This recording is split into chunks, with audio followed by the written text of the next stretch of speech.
a network engineer for Dell Corporation, president of nonprofit organization Each One Teach One, Inc., dedicated to teaching financial literacy to low-income communities.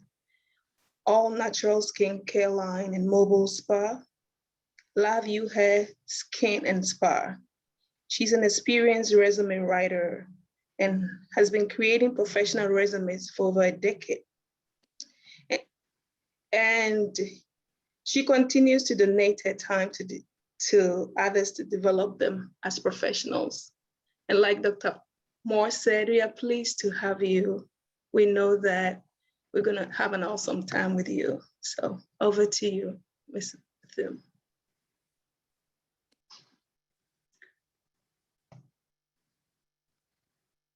All right. How is everyone today?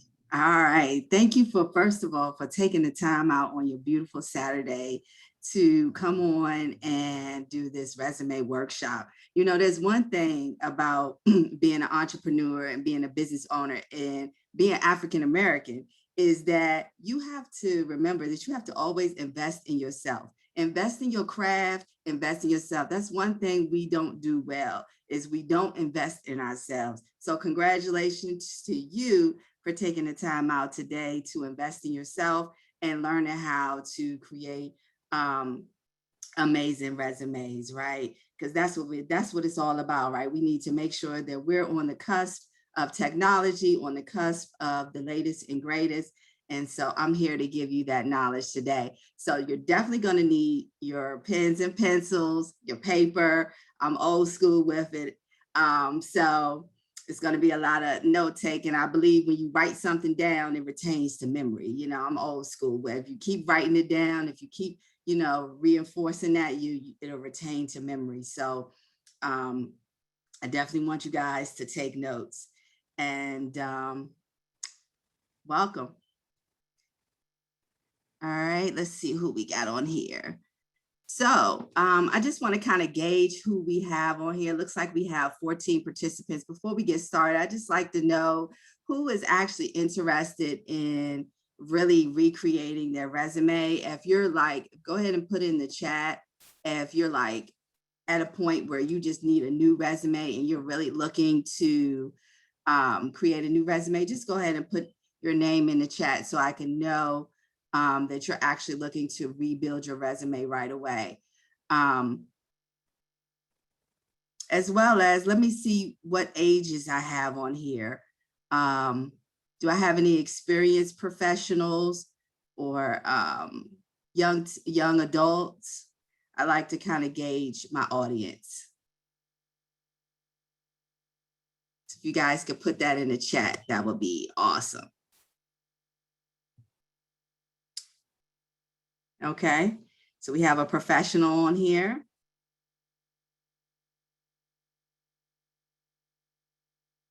Awesome.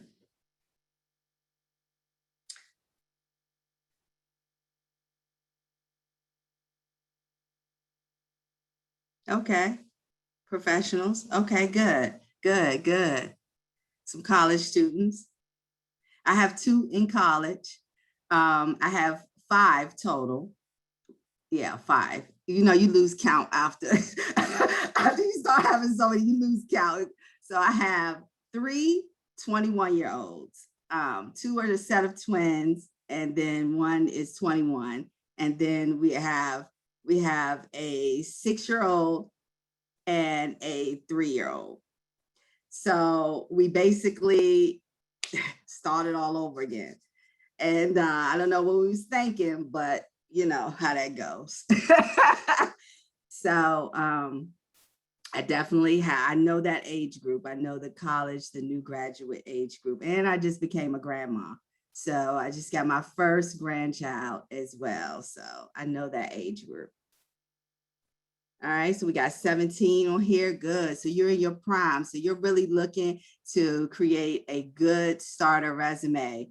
And so what you're going to really need to focus on is making sure that you capture the skill set that you have, whether it's from internships, whether it's from, you know, school experience, volunteer experience, or even if it's like if you worked at a fast food restaurant, there is really, really crafty ways to display that information. And I'm going to give you some good people to follow at the end of this presentation, especially for my young adults who are on social media and all of that good stuff. There's some great individuals on TikTok, on Instagram that give you excellent nuggets on a day-to-day basis for free. So definitely stay tuned for that, okay? All right, so let's go ahead and get started. I'm going to turn my camera off and we're going to focus strictly on the presentation. If you have any questions, feel free to raise your hand and I'll take a look at that. And then we'll go through the questions. If I'm moving too fast, feel free to let me know to slow down and all of that good stuff, okay? All right, so let's get started.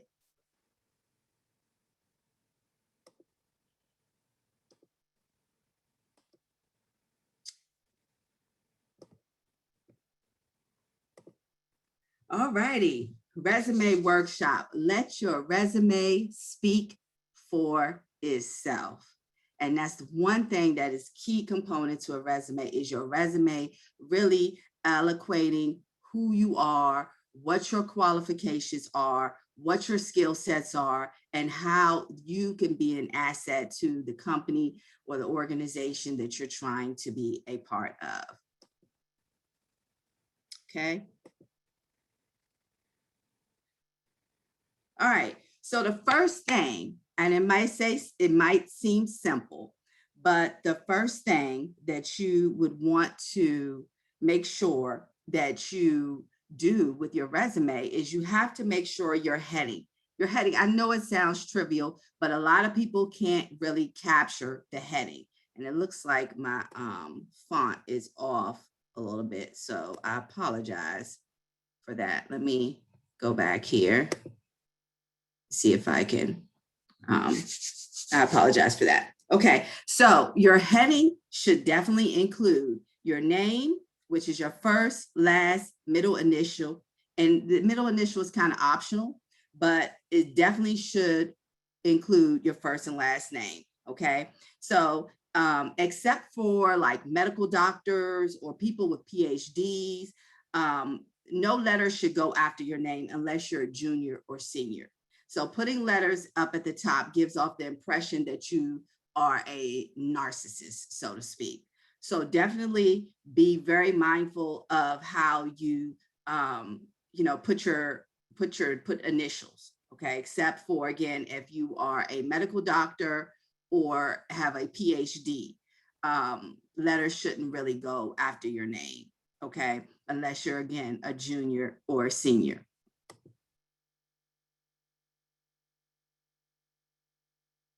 All right, so now we're going to talk about the contact me section. So this section should include every possible professional way to contact you. So it should be your phone number. And we prefer, in this day and time, we prefer a mobile number over a home number, because if you miss the call or whatever the case may be, the recruiter may move on. So you definitely want to make sure that the number that you put is a preferred number that you, especially like a mobile number where you can get to the call immediately, because you don't want a recruiter to be waiting days or weeks or even hours. Like most of the time when you're applying for jobs, you should already have it on your radar that these calls may come through on your mobile device. So if you're like me, who screens your calls and never picks up a call that you don't recognize the number, you definitely want to make sure that you take a mental note of at least the area code or what area the job may be in. Of course, recruiters can be located all over the world, but you definitely want to be cognizant of, being available when you put that number on that paper, okay? And email. Make sure it's a professional email address. It is imperative that, unfortunately, recruiters are judgmental. So it is very imperative that your email addresses look professional.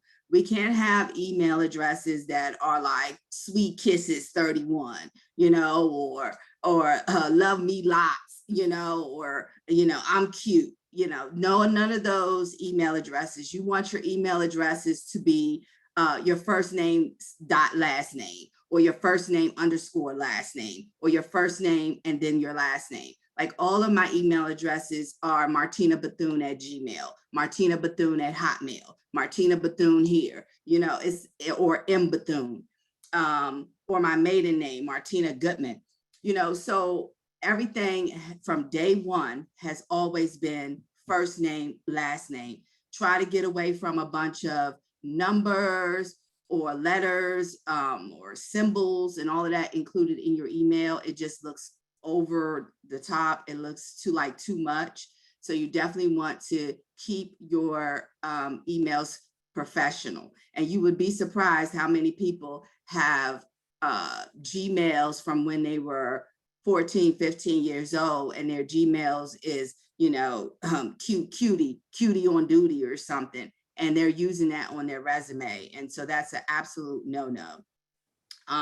Avoid AOL, MSN, Yahoo, and other email servers, as this gives clues to your age, right? And this is a good tip, guys, because I'm serious. Like if I see somebody with a Yahoo email address, it makes me like think like, is Yahoo still exist? You know what I mean? Like, make sure that you are staying current with the times, right? So right now, everybody is pretty much Gmail, right? So if you're going to use a free service, Gmail or Outlook, right? Outlook has free services, which used to be Hotmail and Gmail. And I don't even really use my Hotmail anymore. I've kind of tried and pushed everything kind of goes through Gmail just because of the convenience of it all. You know, everything kind of goes through Gmail outside of my domain email addresses. But for the most part, make sure you avoid AOL, MSN, Yahoo, and other outdated services. So if you are on this call today and you have a Yahoo or AOL, I didn't even know AOL was still around.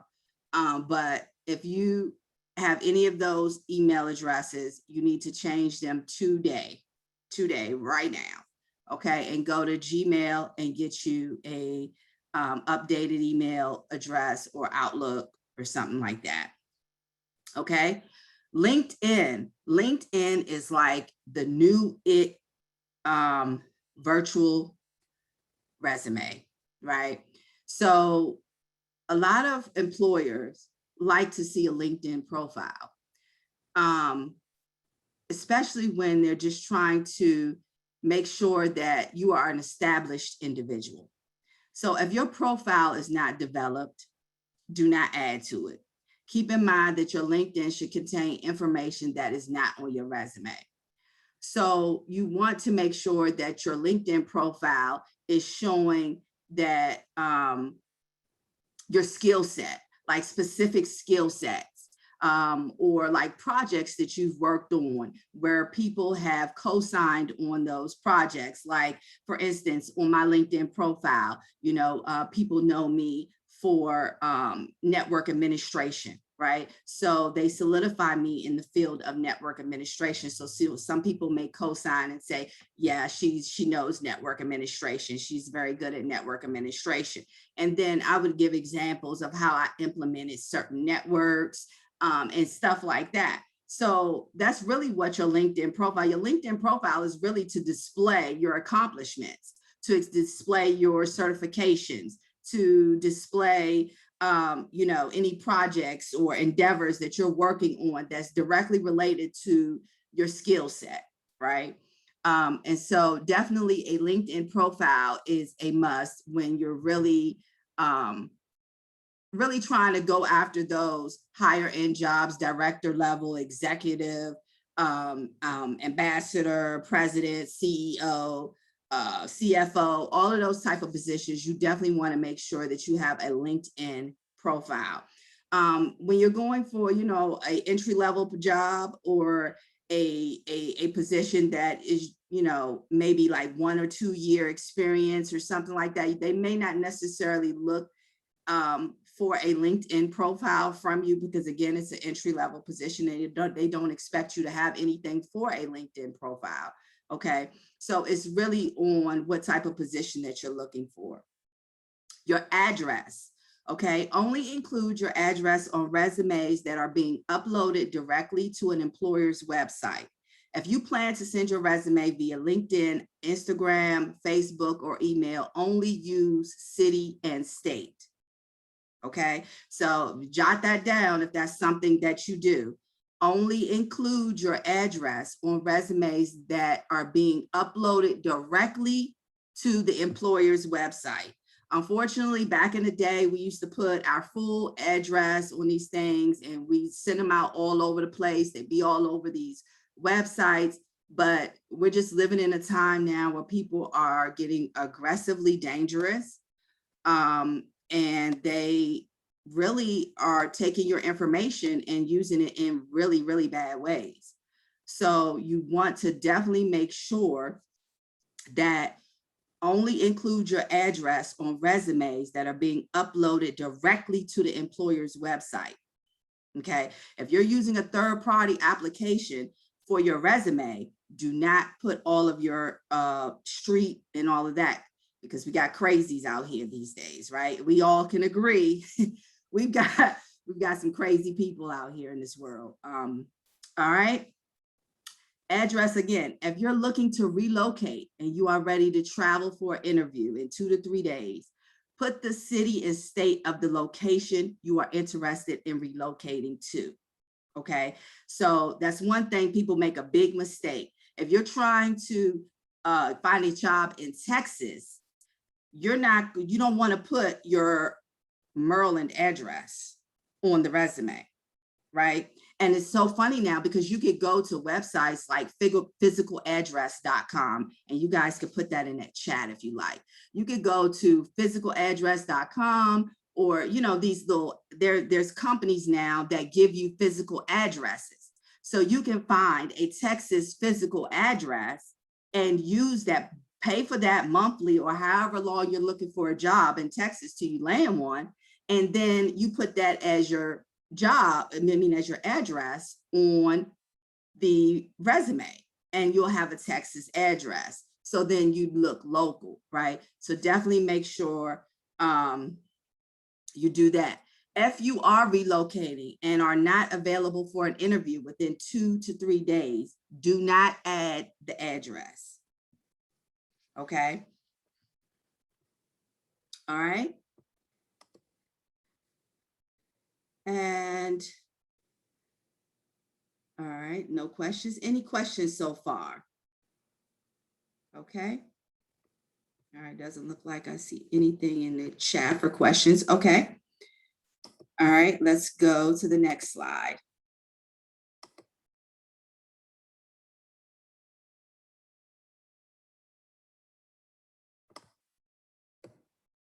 All right, so we're going to move into your career summary or your career objectives, right? So, and again, I apologize for the formatting. I didn't realize that was off until just now.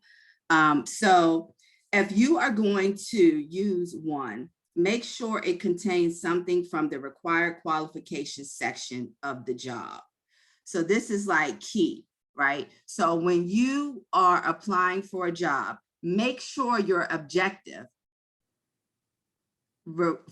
directly reflects required qualifications in a job posting. So to be honest with you, you should really create your resume based on the job. You shouldn't create, so like for instance, I have, I guess, about 10 different versions of my resume because I've created the resume based on the job that I applied for. You see what I'm saying? So when I was applying for, I've worked for the United States House of Representatives. I've worked for Legg Mason. I've worked for Deloitte & Touche. I've worked for all the big names, like all the big markets, and I've had to compete with the best.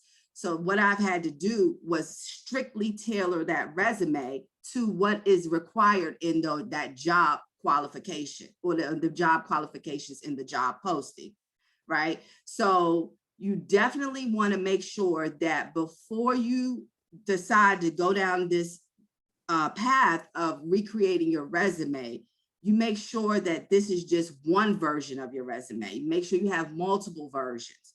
You know what I mean? Because multiple versions will allow you to apply for these jobs a lot faster, right? Keep it short and sweet. Keep it short and sweet.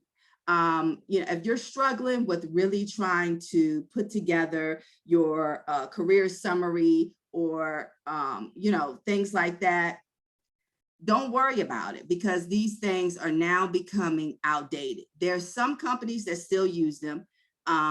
You know, I have not taken it off of my resume, but that's because I'm on a level where I would be trying to migrate into an executive role. And so my objective would be tailored towards moving into an executive role.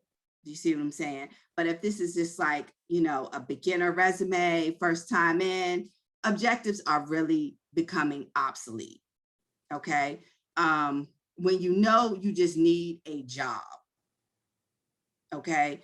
So no one reads these, but they can be used to help optimize the visibility of your resume. For examples, you may search, you may do a search for software engineer with 5 years of experience, right?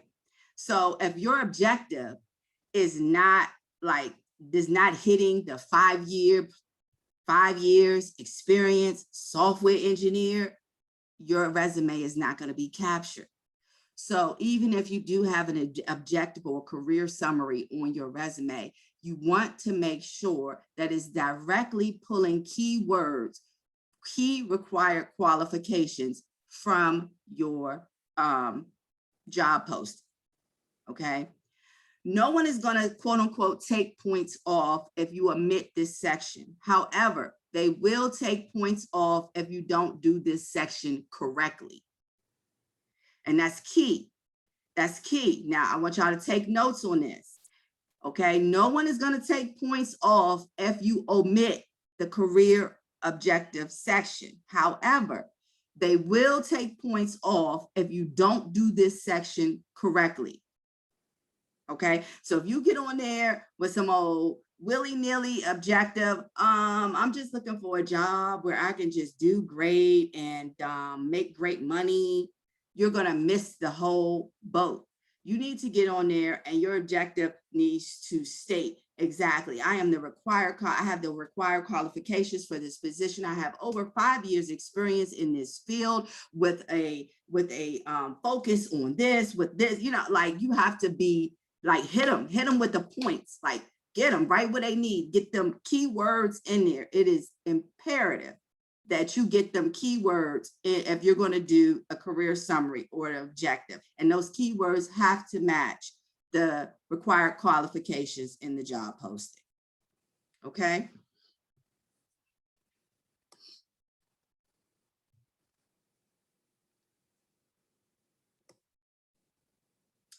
All right, so let me give you some quick examples of great career summaries, okay? Software developer with 6 years of experience and a proven ability to develop custom-built programs to fit the needs of diverse consumer bases. You see how we grab software developer. So the posting probably said we're looking for a software developer. The posting probably said that we're looking for someone with 5+ years of experience, right? So you're going to add an extra year, right? Because you don't want to come in and just at the mark of what they're looking for, because then if they're comparing your resume to John's resume and John has 5 years and 6 months or 6 years or 7 years or 8 years, guess who is going to get the first call? And then if they get in the interview and say, hey, John's personality sucks, we don't really like John, we're going to go back and call this person that put just 5 years. So you're not going to be the first choice, but you're not going to be the last either. Okay, so keep that in mind. Here's another one. customer service professional with 3 years of experience managing complex customer inquiries in a fast-paced, metrics-driven environments. Okay, and I'm gonna tell y'all a trick. I'm gonna tell y'all a secret.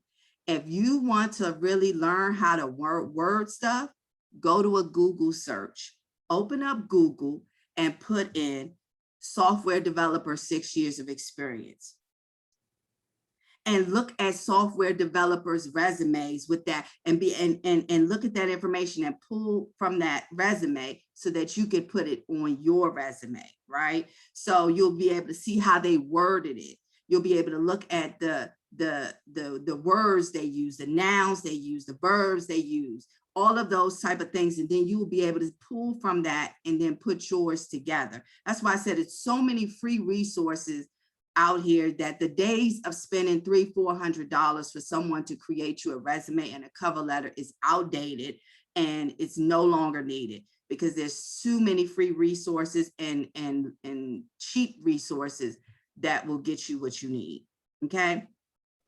For the third example, seasoned human resource professional with 7 years of experience managing workers' compensation claims and benefits administration.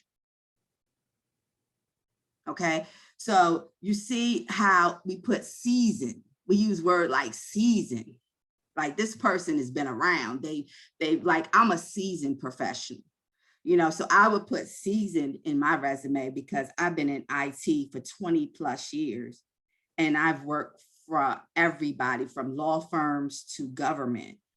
And so I would be considered seasoned, okay? Any questions? All right, someone says for the listing title for names. For listing title for names, in addition to PhD and MD, can advanced degrees like JD? Yes, JD can be listed, yes. Okay, who else? Let's see. Do you have examples for inexperienced folks? All right, I don't have any on this slide here, but I do have a resume that we're going, a sample resume towards the end of the presentation.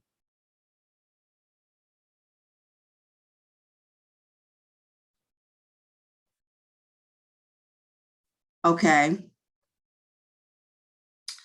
My question is it true that in some Asian countries like India, biodata is used instead of resume?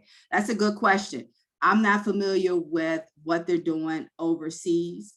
I've heard of biodata, but I'm not familiar in what context they're doing that in Asia and other countries. But you know what will help you with that? If you take that entire statement and put that entire statement in a Google search, something will come up. Something good will come up, definitely.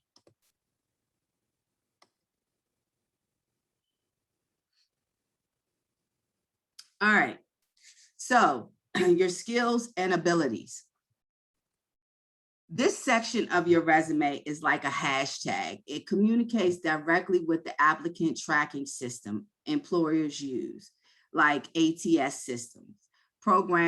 They program these systems to find keywords. So this section is very, very critical, okay? This section also provides insight into your skills, abilities, and competencies, okay? All right, research your field with a simple Google search. Like I said before, I love Google. Research your field with a simple Google search. Key competencies for project managers, okay? So just like the young lady in the chat that said about the Asian countries, you would Google Asian countries like India that use biodata instead of resumes, and your information will come right up. Yes, the summary, the career summary and the objective is the same, is the same section. Okay, all right. Research your field with a simple Google search. Key competencies for project managers for a list of the most desirable skills for your industry. So if you were a beginner and you were looking to look for some key things that you needed in your resume to really stand out, you could say entry-level competencies for whatever position, IT. So if you were looking for an entry-level IT position, you would Google key competencies for entry-level IT position. Okay. Take key competencies from your job description and add the applicable ones to your resume. Okay, so we're going to go into the competencies, okay, because that is very, very important.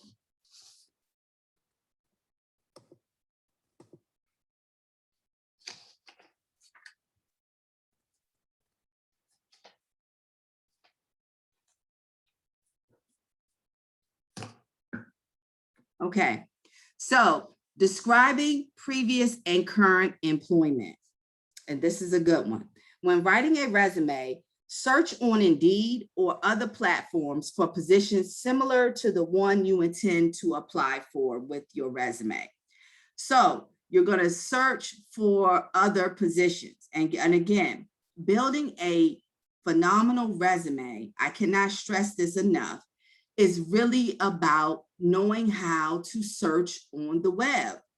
You could find whatever you need for your resume on the internet, okay? So you want to definitely use Indeed or these other job search portals to search for other job postings, okay? That have positions that are similar to the one that you want to apply for, okay? Identify what those positions are asking for. So you're going to want to identify what they're asking for. What is the position looking for? Are they looking for an engineer? Are they looking for an entry-level clerk? Are they looking for an experienced professional? What are they looking for? Okay. Identify the competencies, the verbs and the adjectives, and incorporate them into your resume. Try to find 2 to 3 postings and focus on their similarities. Okay. Use that information to prepare professional written competency-based job descriptions on your resume. Use your own words, but remember the qualifications section is the hiring manager's wish list. So as a recruiter, I'm using this as a checklist and scanning your resume to see if you fit about 70 to 80% of what is on the list. So it should match up closely. Okay.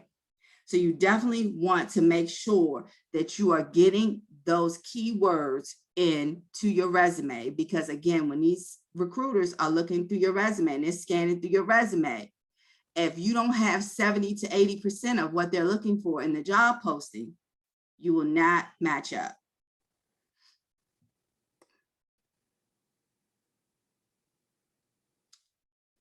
Okay. Resume etiquette. Make sure you list the title, company, and the dates you worked at the company. Okay. Use years if you have been there more than 1 year. So if you've been with a company more than 1 year, use years. If you've been there less, use dates. Okay.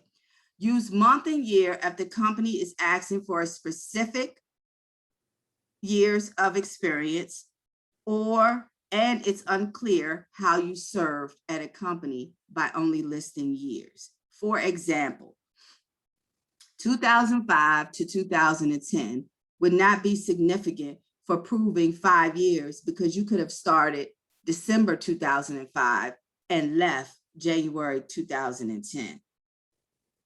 Okay. Cashier, McDonald's, December 2005 to January 2010. That's because she was over a year. So you were able to just put the year. Government positions require more information. So when you're applying for government jobs, okay, government jobs require you to be as specific as possible. That is one of the worst job applications. I cannot. Government applications are long. They make you fill in so much details.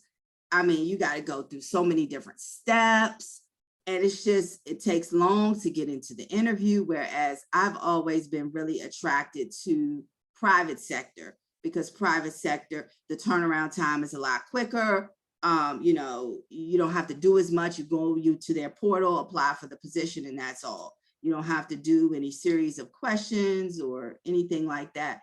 But again, with the government, you get that long-term job security and those benefits, that retirement, and all of those type of things that you are looking for. But in private sector, you have to kind of run your own retirement plan, and you know, you're an at-will employee, and you don't have a union, and you don't have other things that go along with that. So it's just all in what you're looking to do, okay? The most recent positions should contain the most information, and older positions can have fewer lines. So you want to make sure that your most recent position is the most thorough. It has the most written out details of exactly what you did, what you've accomplished, okay? All the other jobs, as they get older and older, the lines should get fewer and fewer, okay? Resumes should not exceed 1 to 2 pages, preferably 1 page, but 2 if the information adds substantial value. I mean substantial value, like if you've done casework or case studies, or if you're looking for a law clerk position and you want to include the case studies or something like that, then it make it, or if you have a degree and you've done some specific work tailored to your degree, you can do that on a second page, okay? But the second page has to have substantial value. It cannot just be another page of jobs, okay? Resumes should go back 7 to 10 years with the following exemptions. Your work history overlaps this time frame. For example, you've worked 2006 to 2015 at the same company. Keep this on your resume for the entire span of the employment. You are a CDE level employee, Chief Director Executive. The job posting specifically asks for longer, or some government roles. So again, resumes should go back 7 to 10 years with the exemptions below. So all the things that I just named are exemptions, and they may require you to add a little bit more to the job post, the resume. Okay. If you have worked at the same employer and have had several different positions, and that employer is your only employer for the past 7 to 10 years, write a description for the past 2 to 3 positions. Okay. If you have held more than one position at the same employer and have employers as well, list the 2 most recent positions, and under a bullet in bold, list the titles of promotions, i.e. promoted from supervisor in 2017, promoted from administrative assistant in 2015, okay? Employers are most interested in your most recent experience or your most recent 2 positions, and most of the interview questions will come from those positions, okay? So keep that in mind, that when employers are interested in your most recent experience, you want to make sure that you understand what you've written in those 2 slots, because the questions on your interview is going to be directly driven from your most recent experience. Employers are most interested in your most recent experience. Oh, I read that one, I'm sorry. If a position asks for you to demonstrate a certain number of years in a certain area, for example, 5 years of customer service experience, or 5 years of product design. Make sure that the last 5 years on your resume implicate this skill. This is not a redundancy, okay? Never assume a recruiter will know you did something based on a job title or a job description. If they are asking, they want to see the evidence, okay? So make sure you never assume that the recruiter understands what your skill set is or what you qualify for. Because a recruiter may look at your resume and see that you have the ability to do something else, but your job title doesn't solely solidify that, okay?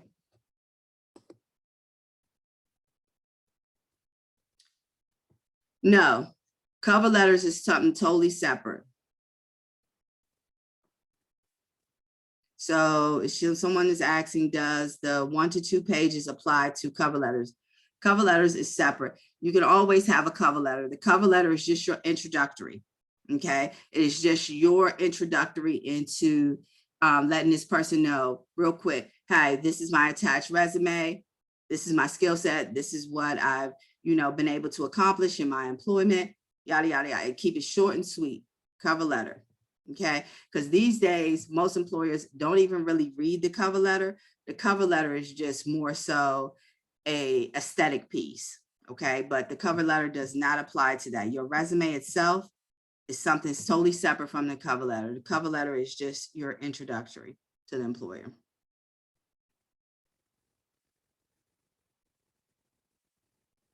Okay. All right.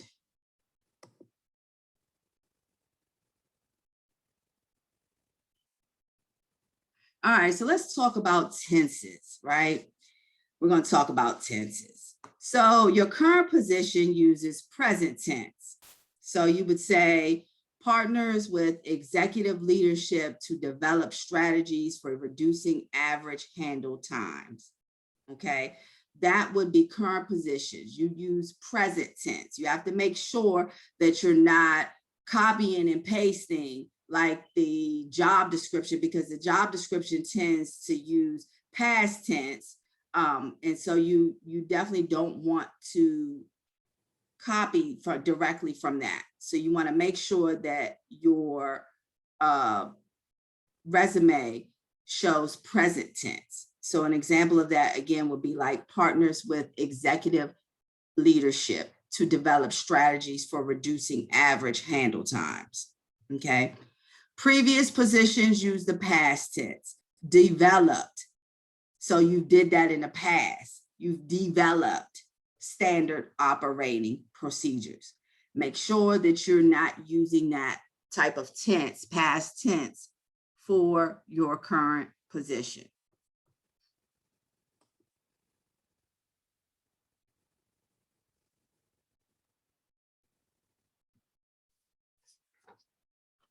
Okay.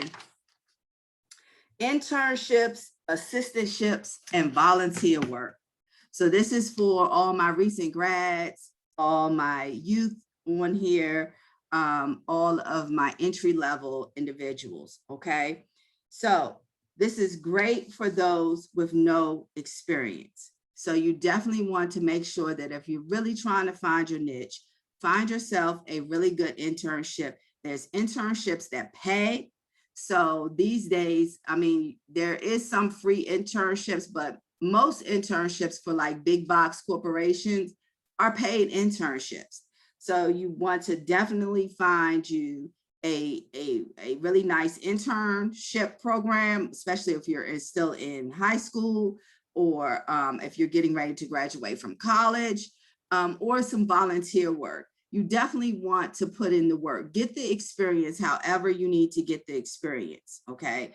Do not settle on trying to just get a job at, McDonald's or wherever the case may be, because you can't get a job in the field. Take an internship until you build some experience, right? It's great for recent grads, great if you have less than 2 years of experience. Great if you're changing fields and have absolutely no experience in the field other than from these sources, okay? And great if you know the recruiter or the hiring manager has a passion project or a special interest in organizations, in a specific organization or a field, okay? So if you know someone, if you know someone at a, specific organization or a company, and you know that you can get in with them, and you know the recruiting or the hiring manager, definitely take advantage of those opportunities. Professionals do not need to do this, okay? So this is for my up and coming professionals, okay? Like for instance, I just hired a marketing assistant. She is graduating from college. She will be finished with college. I think she finished this week or next week. She was taking finals this week. And so I hired her as my marketing intern to help me, and it is paid. It is a paid position. But again, she doesn't have the experience, and her field is business marketing and business administration and all of that type of stuff, but she does not have the experience to warrant her going out into the field and trying to get into a company, right? A big box company. And so instead of her getting a position in one of these companies, and she's just pushing papers and not really learning anything because they don't really want to give her anything because she's an entry level, she could work in my organization where I'm going to allow her to grow. I'm going to allow her to learn. I'm going to invest in her and furthering her skill set. And I'm going to be able to work with her. So by the time she finishes with me, then she'll be able to go into an organization and say, I have this amount of years of skills. I can do this and I can do that, and then come to the table with something more than just, I've completed 4 years of college and gotten straight A's through college, okay? Most employers don't care about that anymore. They're really looking for some type of experience in the field. And so that's why you have to go after internships, assistantships, and volunteer work when you're first coming out of college or right before you graduate. My suggestion would be like in your last year, okay?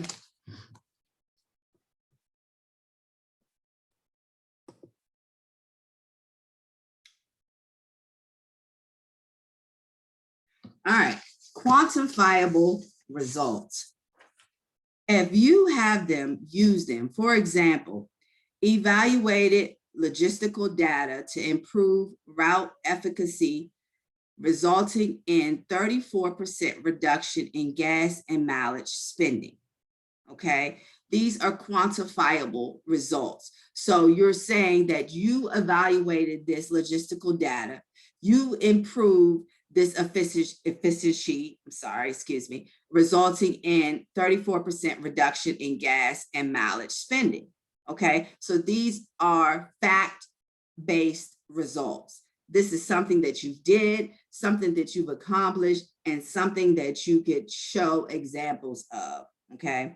If you do not have quantifiable results, do not force it. It is a strong competency-based resume is just as effective, okay? So if you don't have any projects that you can actually say, okay, I implemented this in this position.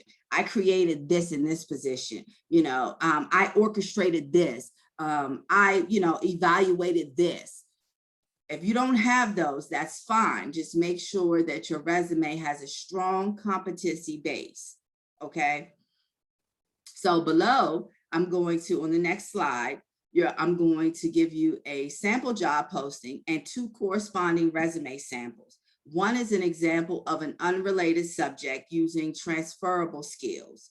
The other is a more related profile, okay? The purpose is to show you how you would approach each scenario when creating a new resume or editing your resume for each job that you apply for.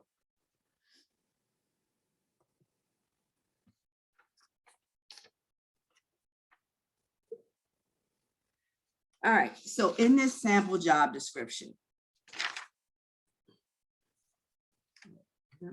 So we're looking at a sample job description. And in this sample job description, we're just going to kind of, it's a lot to read. So I want to make sure that I kind of just cover what is very important. So in the job title, you have director, experience, management line of business. Okay. It tells you the travel, whether it's 25% travel, full-time, part-time. Okay. It gives you any regular driving requirements, and it gives you the location. Okay. It tells you what you're going to be doing, what the organization is requiring of you. Okay. This role, it says the Omni organization is building a centralized practice to build and align lead and transactional customer messaging and communication across channels. So it's telling you what it needs from you. This work is intended to drive increased digital engagement. Okay. So they're definitely going to be wanting somebody that is involved in digital engagement. They want to make sure that you put the customer first. So they want to definitely make sure that you have customer experience, that you've dealt with the customer, that you've, had face-to-face with the customer. Customer interaction appears to be very important in this sample job description. Okay. Again, in the next line, customer interactions, improve transparency and ease of use in our customer interactions. Okay. All of these things are critical keys that they're going to be looking for in your resume. Okay.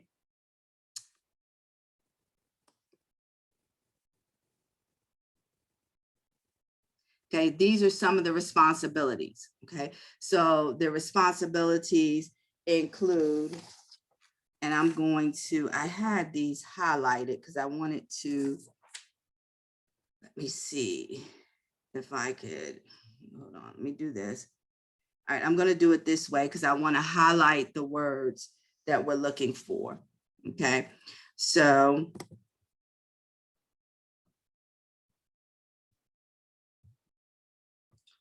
all right, so the first word that I'm going to highlight that you want to make sure that you note that you include in your resume is develop, right? Keyword develop. Okay, we're going to go down here, partner with. Partner with. These are key words that you're looking for that's going to let you know how you need to write your resume. Okay, analyze. Analyze. Okay, these are key words that they're going to be looking for in your resume. Okay, engineering, internal digital. So we're going to highlight internal digital. Okay, product. Okay, all of those they're going to be looking for. Effectively communicate. Remember, I was telling you, they're going to be looking for someone who can effectively communicate. Data analysis. Remember, data analysis was in the posting. Okay, convert, strategic. Converting something, coming up with strategic ideas. Okay, so you're going to look for those key words when you're looking in the responsibilities of a job posting. Okay, remember, those key words. You have develop in your resume, if you have you partner with in your resume, if you have analyze in your resume, if you have data analysis in your resume, if you have engineering in your resume, if you have effectively communicate in your resume, you would get called for this job. Okay.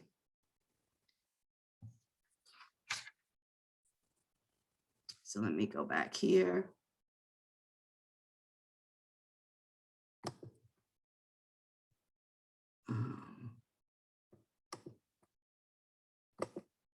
Try to see if I can't see under here.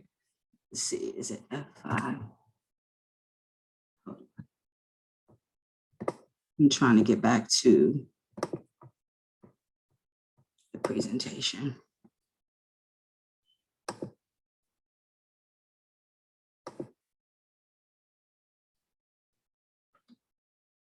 Okay. So this is basically what the company is looking for, what they're going to be looking for in the position. Okay, so they're going to be looking for someone with a bachelor's degree, someone with 4 or more years of experience. I mean, customer messaging, communication practices. They're going to be looking for all of this type of stuff in your resume. Strong analytical skills with the ability to use data matrix, assumptions and recommendations, experience in successfully delivering solutions for large scale applications, all of that stuff they're going to be looking for in your resume.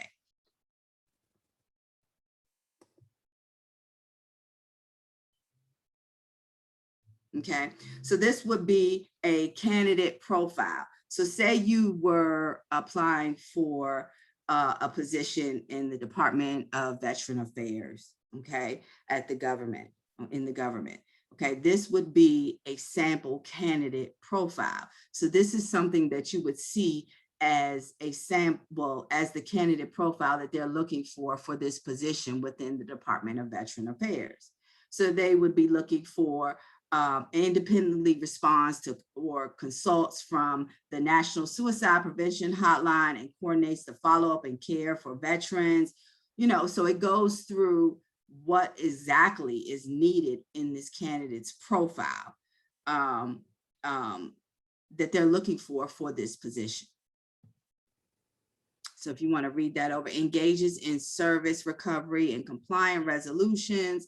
Okay, provides referrals to VA hospitals. So they're going to be looking for these in your profile when you're applying for a government position.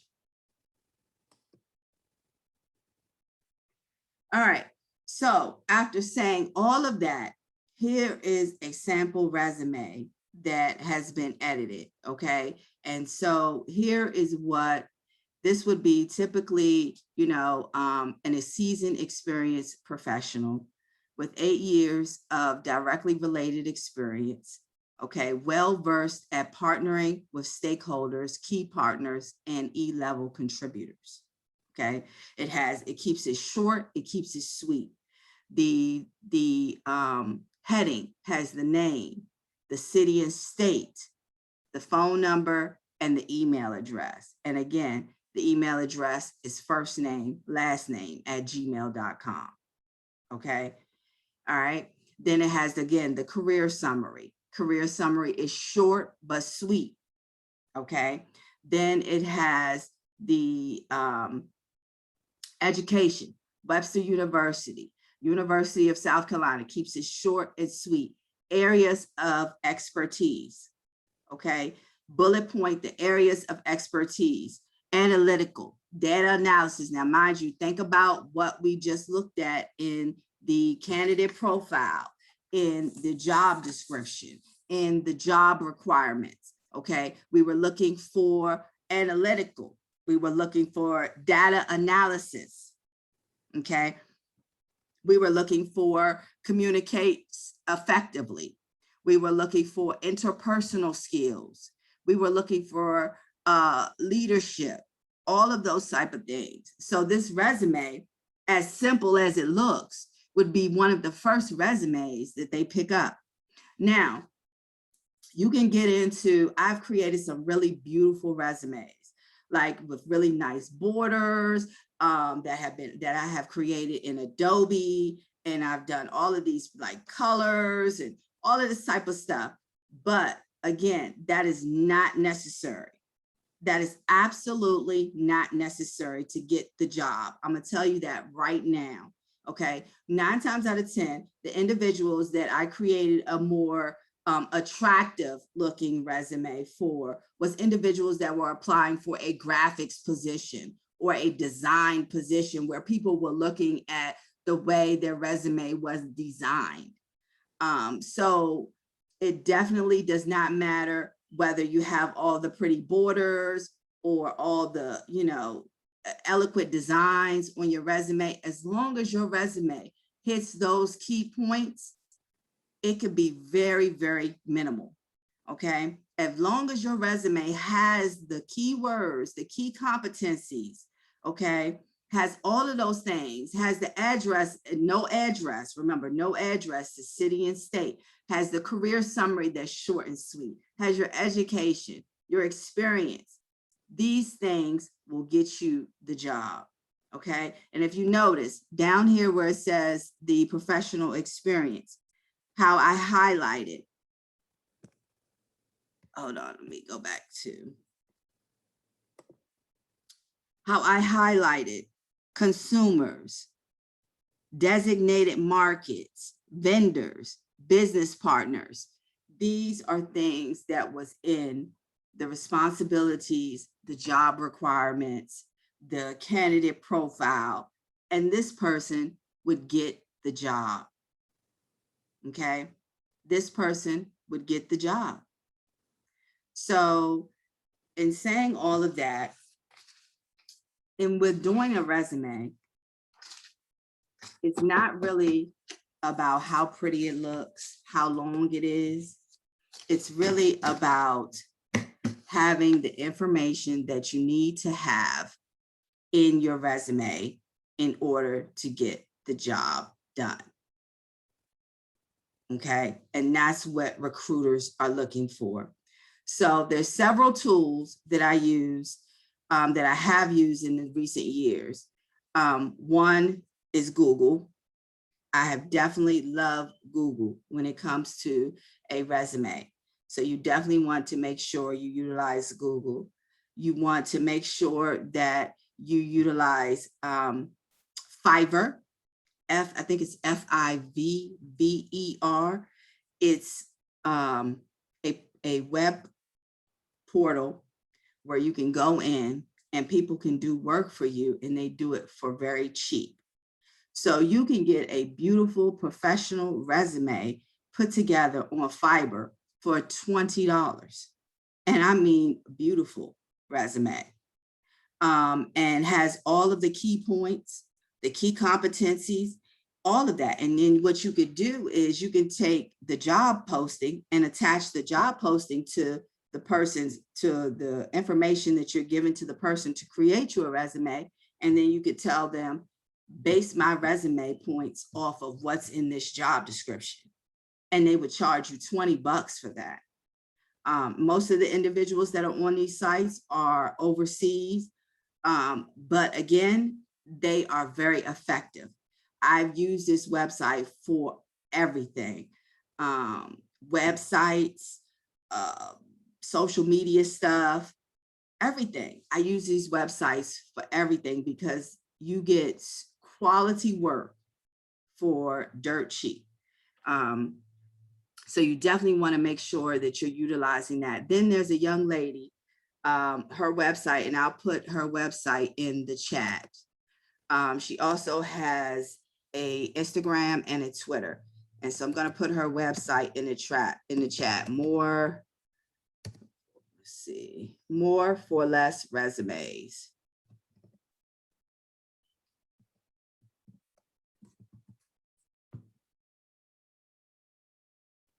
Okay, so okay, I think I just put it directly to the host. Let me put it to everyone in the chat. And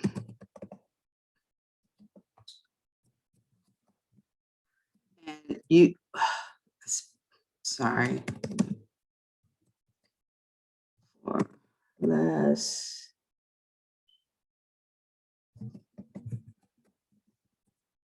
Okay, more for less resumes.com. She is a great resource. I would suggest adding her on your social media page, on your Instagram. She gives you such a wealth of knowledge. Her TikToks are even amazing. She gives you excellent HR. She has over a decade of experience in human resources and HR. So she tells you exactly what the recruiters are looking for. She is amazing. Like, I was like, wow, times have totally changed. Back when I was in the heat and thick of things of creating resumes, people didn't have social media and TikTok and all of these other avenues to get good resume information. And so this is amazing. Like, guys, I'm telling you, guys and girls, I'm telling you, this is absolutely amazing when you could get a plethora of knowledge for free. Okay. Then I'm gonna put in the Fiverr. Let me put in the Fiverr, www. Let's see, it is. Make sure I got the spelling right. I should, as much as I be on this thing, I get them to edit everything under the sun. Because it's just cheaper. It just makes sense. Let's see, FIVERR.com. All right, so I put that in the chat as well. Okay. And then if you would like, I have a PDF copy of the actual presentation. So if there's something that you would like to reference, you can definitely do that. If you would like to maybe see if maybe I could review your resume for you, I do some consulting. I don't really get into writing resumes anymore just because my plate is absolutely full. I'm really engaged in teaching financial literacy to low-income communities. I have my own, again, nonprofit organization, Each One Teach One. And so, you know, I'm really engaged in that. And I'm in a rebranding phase for my hair and skin line. So I have a lot going on, but I would definitely, for any individuals that are only the individuals that are in the Youth SMAP program, I will be willing to take a look at your resume once you've taken the tools and the tips that I've added to your resume. And then I could, you know, you shoot me an email and I'll take a look at it and tell you, you know, give you some pointers on whether you're good to go, whether you're not. But I'm not going to redo the resume for you, but I would definitely be able to give you some pointers on that as well. So I'll put my email address in the chat for you. Okay. And it's just for the Youth SMAP group, okay? Y'all special, so I'm just doing this for y'all. Don't tell nobody, okay? All right, so put that in the chat. I'll put a different email address in there because I want to make sure that I can have high visibility on that email. So, but I definitely want to see you apply what I've taught you. If you apply what I taught you, then I can work with you. But please don't send me something that I just cannot work with at all. Okay. All right. So we're going to go into the Q&A. All right. So do I have anybody that has any questions? Thank you so much, Mrs. Bethune. This is so insightful. I mean, I've been in the force for a long time, but I can tell you that as a seasoned professional, I'm taking a lot away today. So we really appreciate what you've shared with us today. I had a question. I think I misled you with my CV question. I was asking regarding the page limit, does that apply to CV as in curriculum vitae, or is it just resumes that are 1 to 2 pages? For somebody that is seasoned, you know, have over 20 years, you know, worth of experience, does that still apply? No, 20 years you should not be putting. If it's just 20 years of just experience, then no. But if it's 20 years, that's going to solidify you that CEO position or that director position. Like I said in the PowerPoint presentation, if you're going after an executive level position, and they need to see that all of that history makes you the perfect candidate for this position, then yes, that applies. But if you're just going for a lateral position or a position where you just may become the manager of the group instead of the team leader of the group, no. You need to be able to consolidate those down to 1 page. Thank you. The other question that I had was sometimes the recruiters themselves are not subject matter experts, right? They are, you know, in my experience, we have HR and this is government. Those who are actually recruiting do not know what they are recruiting for. They just go with the, you know, keywords like you mentioned. But as a hiring manager, when I get these resumes, I want to make sure that it's addressing the person that I really want to pick. So is there a balance between, you know, putting information in there that will attract both the recruiter and the subject matter expert hiring? No, not if you don't know the recruiter. If you don't know the recruiter, There's no need to, you just got to stick to what's going to get you the views that they're going to actually look at your resume. Because if they have 1,000 applicants, you know what I mean? And this applicant, oh, this applicant seems really sweet, really nice, really, really, really engaged, really like they're going to be they're going to learn. You know, they seem like they got the ability to learn what we need them to do.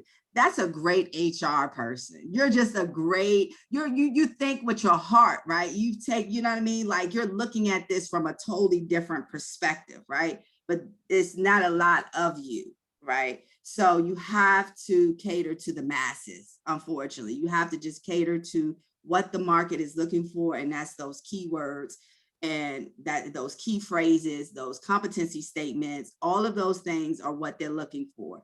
Outside of if you know the individual, if the individual knows you, then you could be more, you know, personable and a little bit more tailored to that environment then. But outside of that, you got to stick to what's going to get you the look, because you got 1,000 resumes. How you going to stand out? And another thing I forgot to include in this presentation that's kind of outdated and depending on the circumstance is the thank you letter. And I'm gonna tell y'all, people forget about the thank you letter.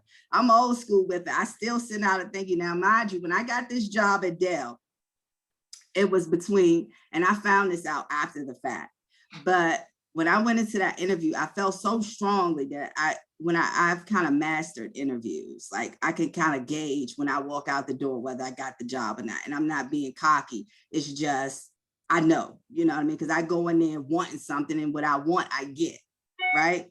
You know what I mean? You claim it, you receive it.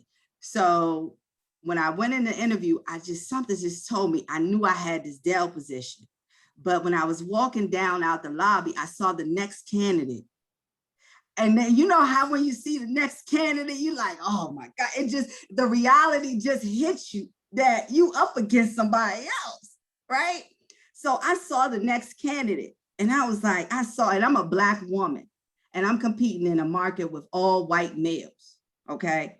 I'm nitty gritty in IT. I don't sit behind a computer and program or nothing. I'm like building servers, mounting servers and server racks, creating network infrastructure. I'm in a male dominated role in IT, and especially a white male dominated role. So I tend to always work with white males.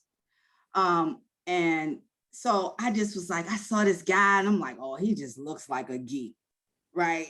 You know what I mean? Because I've been in IT for so long that I don't want to work on computers when I get off from work. Like when somebody asks me about a computer, I'd be like, what, huh? Computer, huh? And they'd be like, girl, stop playing. You've been in computers 20 years. You know? I'm like, no, I don't know what you're talking about. But, you know, it's like, there's certain levels of people that are in IT. There's the ones that just live and breathe IT. And then there's the ones that do it because it's good money, it's a great learning experience, and they go home and live their lives. I'm one of those individuals, right? So I was like, okay, I got to do something to seal a deal. I got to do something because I know the woman liked me. She was smiling, you know, shaking her head, doing all this. I was like, I knew she liked me, but I just needed to secure the deal. So I sent that thank you letter. I sent the thank you letter. And when I come to find out, the guy who was the other teammate that was in the interview, he said to me when they hired me and brought me on my first day, he said, it was your thank you letter. He said, your thank you letter, he said, it was between you and another candidate. And he said, the gentleman did not give us a thank you letter. And you just reiterated to us why you were one of our top candidates.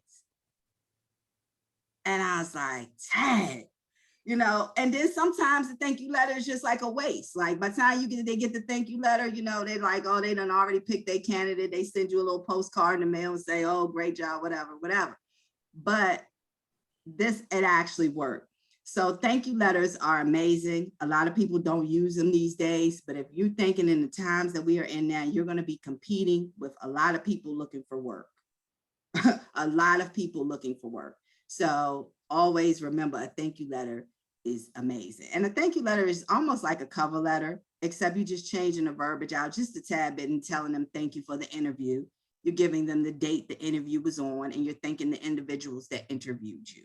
And you're just reiterating your skill set. So you're saying, per our interview, I want to reiterate that I am well qualified for this position, that I have the skills that you desire, all of that type of stuff.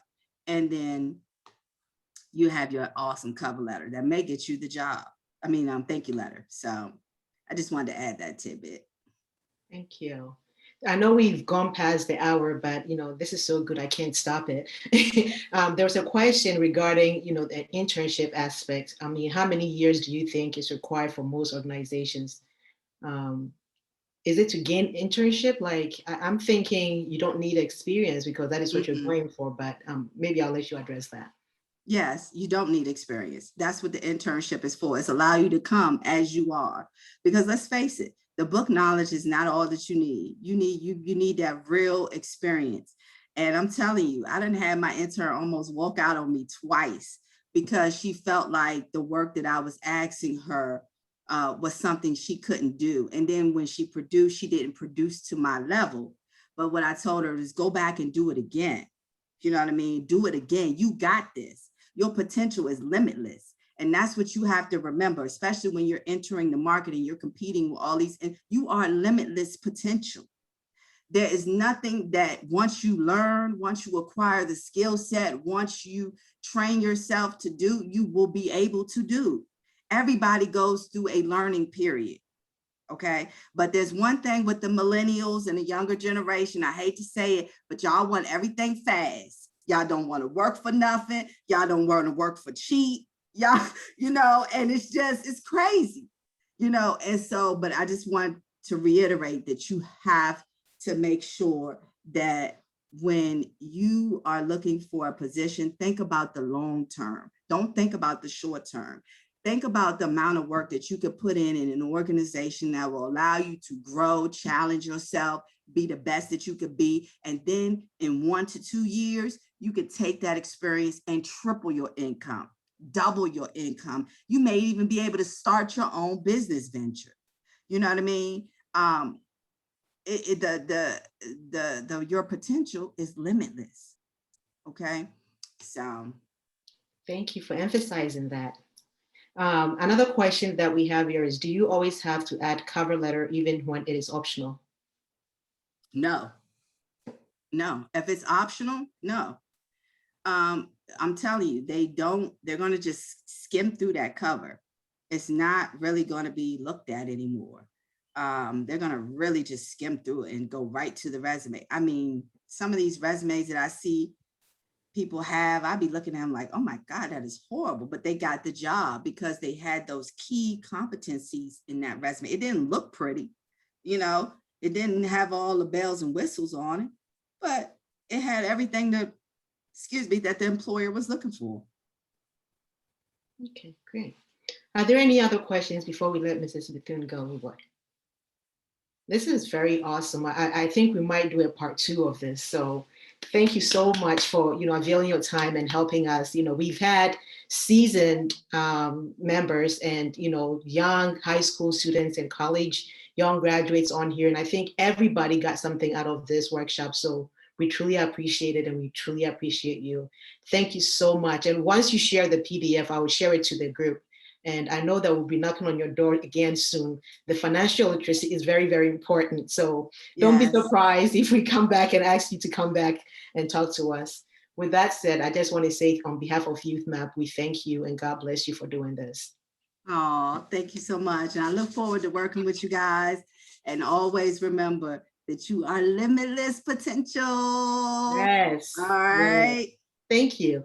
Thank you, everybody. Right. Thank you for joining us. We'll have the recording available in a bit on our YouTube channel or on the website or the WhatsApp page. So if you have any questions, you can contact Ms. Gifty or myself, and we'll get you the answer through to Ms. Bethune.